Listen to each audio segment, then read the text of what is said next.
ย่อก่อนขึ้นฟ้อนบูชาถูกเทียนวันทาพรหมลาบายสีเทิดไทยองค์สตานาคีรัตนา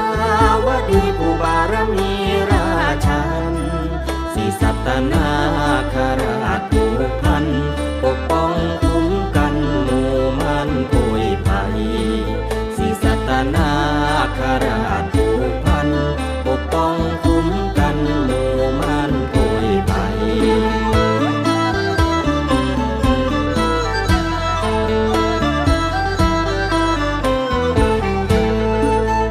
ลูกหลานอยู่เย็นและเป็นสุขช่วยปัดเป่าความทุกข์ทั่วแคว้นแดนใด